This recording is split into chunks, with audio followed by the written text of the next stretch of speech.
ఓం శ్రీ గురుభ్యో నమః. హరి ఓం. అందరికీ నమస్తే. అందరూ కూడా అమ్మవారి అనుగ్రహంతో మనమందరము బాగుండాలి మనసారా అమ్మవారిని ప్రార్థిస్తూ ఉన్నాను. ఈ రోజున నేను మీకు వినిపించబోయే విషయం ఏంటంటే శ్రీమద్దేవి భాగవతంలోని 3వ స్కందంలో 3వ అధ్యాయము.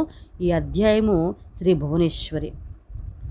మనోవేగంతో ఎగిరింది విమానం. నీళ్లు లేని చోటుకి వెళ్ళింది. అది విస్మయం కలిగింది మాకు.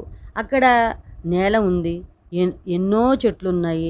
చెట్లన్నీ పళ్ళతో నిండి ఉన్నాయి. కొమ్మల మీద కోకిళ్ళు కూస్తూ ఉన్నాయి. అక్కడి నేల, కొండలు, వనాలు, ఉపవనాలు ఎంతో అందంగా ఉన్నాయి. నదులు, నడబాహువులు ఉన్నాయి. అక్కడ నూతులు, కోనేళ్ళు, సెలయేళ్ళు ఉన్నాయి.